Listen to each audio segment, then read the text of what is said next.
Dans Sporty News aujourd'hui, Floyd Mayweather et son ami 50 Cent, Manny Pacquiao cambriolé, David Beckham en vendeur incognito, Shaquille O'Neal fâché contre Dwight Howard et des rugbyman à Haïti. Floyd Mayweather peut compter sur 50 Cent. Lors de la controversée finale du championnat du monde WBC des poids welter entre Victor Ortiz et Floyd Mayweather Jr., on a vu 50 Cent très présent aux côtés de ce dernier, allant même jusqu'à le suivre sur le ring.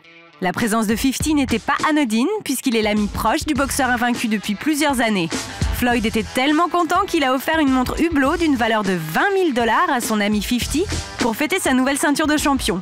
Un bien joli cadeau, mais qui n'a sans doute rien à voir avec la Rolls que le rappeur millionnaire avait offert à Mayweather pour son anniversaire en février. Comme 50 Cent et Mayweather sont amis, il est normal que l'ennemi de 50 Cent soit le pire ennemi de Floyd Mayweather.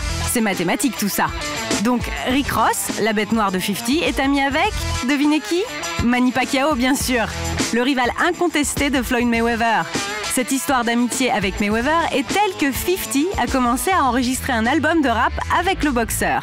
L'histoire ne dit pas si ce titre aura plus de succès que celui de Pacquiao qui cartonne dans les charts.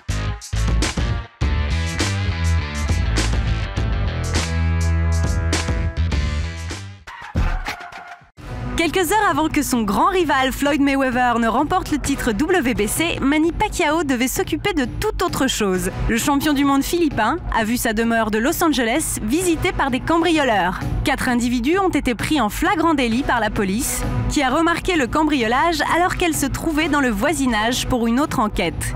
Manny Pacquiao, qui n'était pas chez lui, pour cause de préparation de son prochain combat contre Juan Manuel Marquez, a fait dire via son avocat qu'il était heureux que rien n'ait été volé chez lui.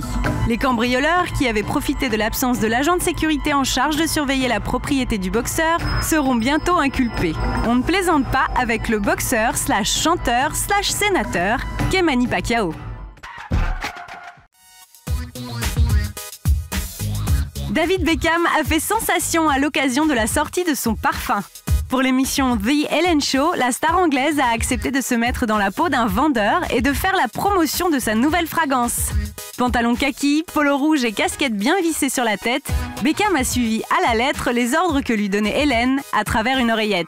Dans cet extrait, le Spice Boy invite une cliente à tester le produit, mais vous allez le voir, la méthode est un peu olé olé. Je m'appelle Ricky. Vous voulez essayer? Vous voulez essayer?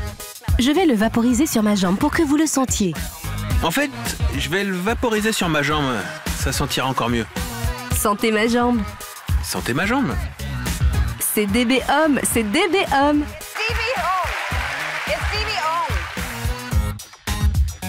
En plateau, l'audience s'est régalée des situations cocasses dans lesquelles s'est retrouvé Beckham, qui a réussi à garder sa couverture jusqu'à la fin de l'émission. Décidément, Shaquille O'Neal en veut à Dwight Howard. Le Shaq n'a toujours pas digéré que Dwight Howard se fasse appeler Superman.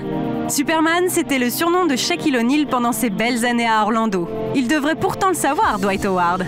O'Neal est intraitable et explique que Howard n'a pas les épaules pour mériter le surnom de Superman.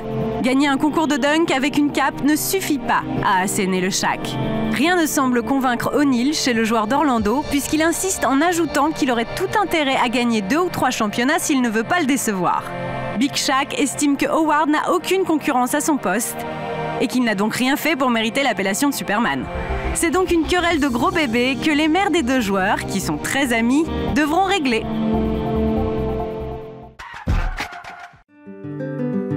Un an après le tremblement de terre qui a fait 230 000 morts en Haïti, 2 champions français de rugby, Mathieu Blin et Robins Tchalewachu, se sont rendus sur l'île avec l'association Sport Sans Frontières pour faire découvrir ce sport dans un pays qui n'a aucune tradition de ballon ovale. Pendant une semaine, les 2 sportifs ont formé des animateurs qui, à leur tour, enseigneront le rugby aux enfants des écoles et dans les camps des déplacés de Port-au-Prince. Vous savez ce que c'est le rugby? C'est un sport collectif. Un sport collectif. Et c'est un sport de combat et de contact. Ça veut dire qu'on se touche. Collectif, c'est génial parce que sur le terrain, on est 15 contre 15.